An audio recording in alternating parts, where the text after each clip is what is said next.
power of positive thinking and the law of attraction. Now this is just my personal thing. I told him, I see the good in you. The quiet eased over us, and due to being bashful, I was tempted to break eye contact, but his gaze held mine tightly, daring it to falter.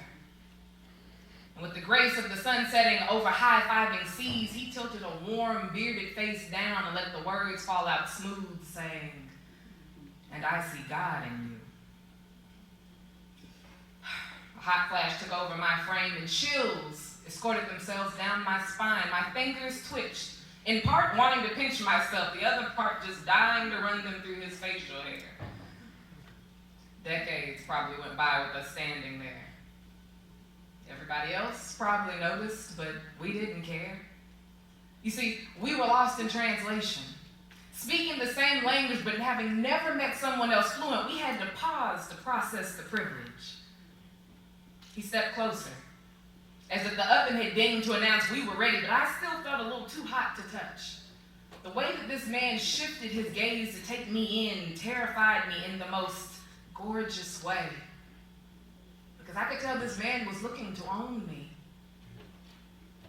Not to lease, not to borrow, not to test drive, but genuinely to purchase in full. The intent of his intentions was a foreign endeavor, but terrified or not, my primitive instincts took over. So I stepped forward too. He smiled at my gesture, almost aware of my hesitation, but seeming to enjoy it still. That close, I could feel his exhale tickle my eyelashes and caught myself mirrored in his smile, leading me to think of songs like, "Honey, you're familiar, like my mirror years ago." And he reached out and grabbed my forearm, which looked so massive in his hands. And his grasp slid down to my hand rested in his, and he placed it on his cheek. I shook my head at him, almost in disapproval of his confident yet gentle touch. But I would have used my free hand to slap him if he had let me go too soon. See, I was at home there. Where you possibly could have been hiding, woman, he crooned to me, tilting his head up but still holding my gaze. I smiled up at him and then let my eyes fall to his chest, placing a hand on his heart just to feel it beat. I told him, "I've been all the places I thought you'd look." And he laughed. I didn't have to look up to see him do it. Thought it would kind of compare to staring directly into the sun. I just felt his chest rumble underneath my fingertips and heard the enjoyment roll off his tongue. I knew it. I knew it was him. This was just our third conversation, and I was already eager for the fourth and the fifth and the 5,842nd because I was going to marry this man. This man that saw God in me and knew him well enough to recognize it. This man whose hand on my skin felt just as natural as my own hand on my own skin.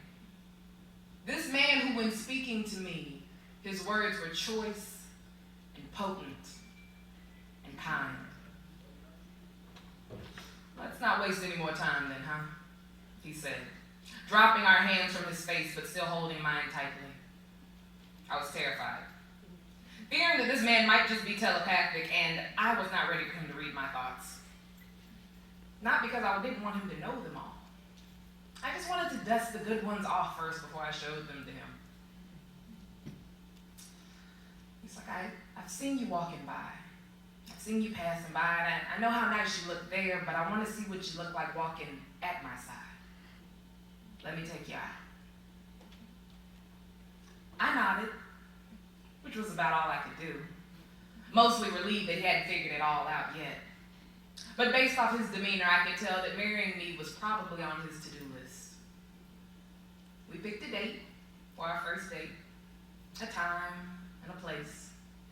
We didn't exchange numbers though, no need to, because we both knew that we would both be there, on time, cloaked in anticipation, just to spend time. Really, to start life with our person. Thank you.